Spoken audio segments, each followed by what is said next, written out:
Hey YouTube, Mayhem here. I'll show you what we gotten done today. We had some complications and some drawbacks because we had a really bad rain yesterday, and we were supposed to do some of this yesterday, and it got just terrible rain. Everything is still soaked. We cut everything down today, so you can start to see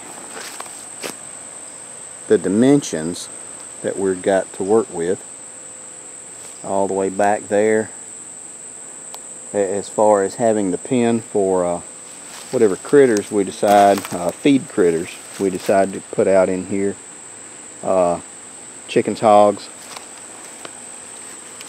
and I'm not really sure. I got some 15 by 15 pens too, and then like a, gosh,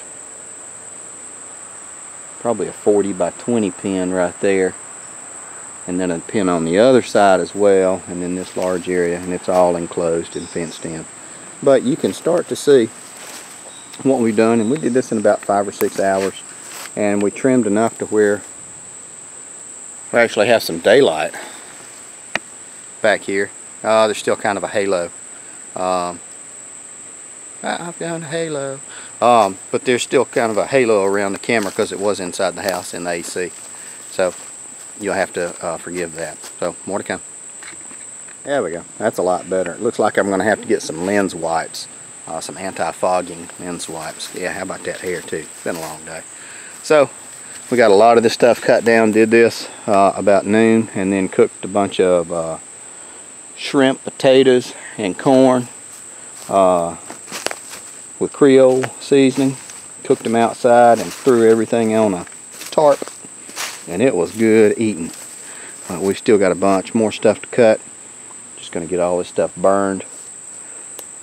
Cut all this down, drop this in that little trench right there, burn everything there, bring in some dirt, put some pipe, level it all out, get everything cleaned up, smoothed up, because well, the reason's twofold: because I want it nice and clean for when I'm out here working, and also if we do decide to sell the property, this will be a bonus as well, to have this thing already cleaned up and ready. Oh good, the camera stopped fogging. More to come.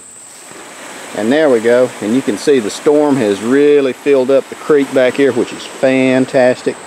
This is again 5 and 6 feet deep. It was getting pretty shallow. It was 2 and 3 feet deep, and it's really good. I'm so tickled we had this rain. Everything has done really well. One thing I did note, as far as the pump house goes, that my hose tends to drift. Did you see the frog jump? So what we're going to have to do is anchor this thing down. Probably wrap it around that tree right there and go down, because it had drifted with all the storms and everything last night. It had actually come down to this side. So we'll get some, I don't know, I got 2 50-pound anchors, and we'll throw them out there. There's one of the frogs hanging out, just cruising in the current there. Oh, looks like he's gone.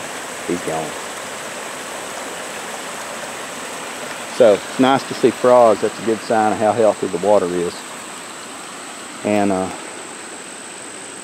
even the snakes. You know, I don't really love them, but you got to do something. God bless them.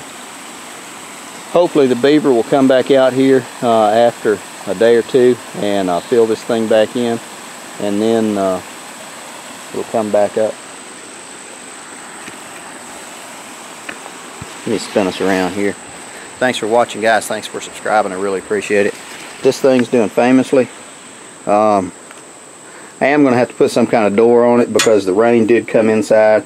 My bucket of bolts and nuts and screws got freaking wet.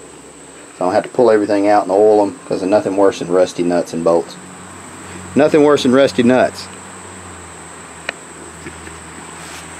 And on that note, I guess we're going to end this. Make sure your nuts aren't rusty, guys. Thanks for watching. Thanks for subscribing. I really appreciate it. And I'm getting a hankering to do some building and some riding on some mud mowers now. We're getting over the heat of the summer.